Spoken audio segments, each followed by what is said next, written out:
Hello and welcome back to Wireman's Whimsy. Today we are going to make this really pretty card that would be perfect if you're looking for a Mother's Day card.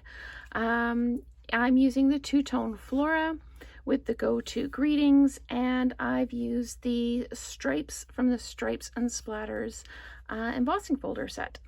I am using new colors, two returning colors and one brand new.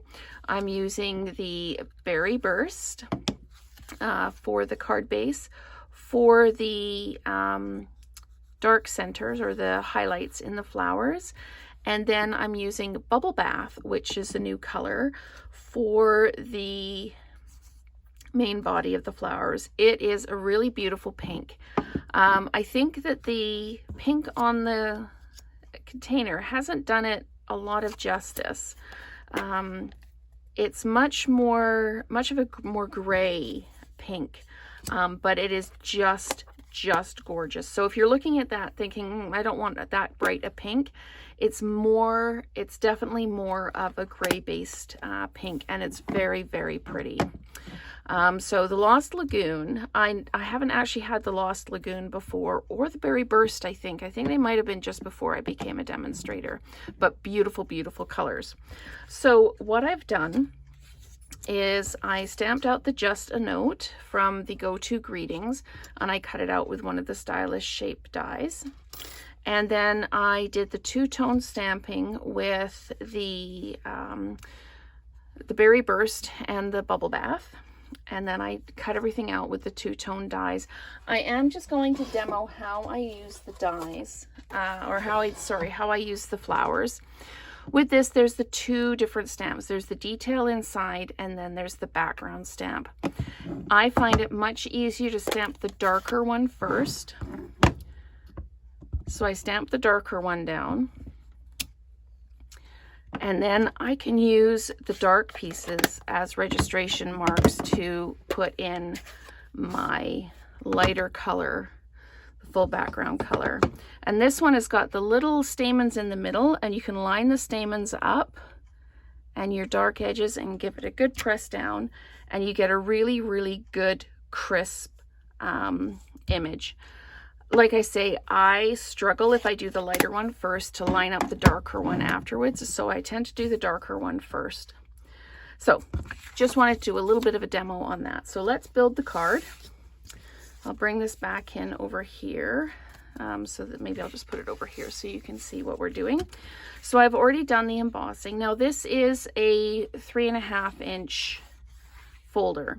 So I just ran it through once and then put it through again with the other edge. So I've got the whole piece embossed. So just going to use some Stampin' Seal. I'm going to put Stampin' Seal all around the edges because this is one of the 3D folders. So the edges tend to get a bit wavy. In quilting, we call it lettuce edged if we don't measure our borders correctly when we're attaching them to the quilt. But they do tend to get a little bit wavy if they're not really held down well. So that's why I've put adhesive around the edges. And then I'm flat mounting the Just a Note. I thought about dimensionalizing it and then decided I would just flat mount it. It does stand up a little bit just because it's on the embossed background. Just gonna make sure that's straight. I think that's pretty straight. Yeah, it's good. Okay, so we'll press that down. So you can see it does stand up from the edge just a little bit. Now I'm just going to add my leaves in, and I'm letting them overhang the background just a little bit. And then I'm using dimensionals on this flower. The whole thing is dimensionalized. Oops, I am just making a mess here today. There we go. And then I'm popping this down so that it comes up over top of the greeting, but just kind of tucks in between the text there. And then I'm going to dimensionalize just the top of this one, and then flat mount the bottom. Just gives it a little bit of dimension, a little bit of lift, and I'm just tucking it just under the corner like that. And then I'm going to flat mount the greenery. I really like this Lost Lagoon color. It's a nice soft green without being like really out there. It blends in really nicely.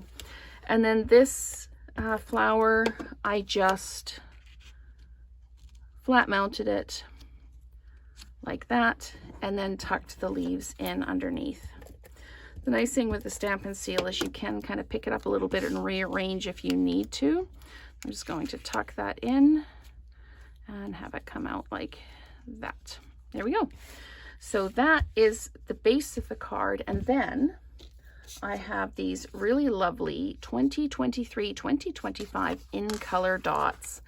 They are gorgeous and they are fixed down really, really well. So just bringing a couple of them in, 3 to be exact. You can put more on if you like. And I'm just bringing them in just where I want the eye to flow. I really want, the flowers are nice, but I kind of want the focus to be on the greeting. So using those glossy dots, in color dots, just to bring the eye into the middle of the card. Anyway, I hope you have enjoyed this introduction to 3 of the new colors in the catalog, and I hope to create with you again soon.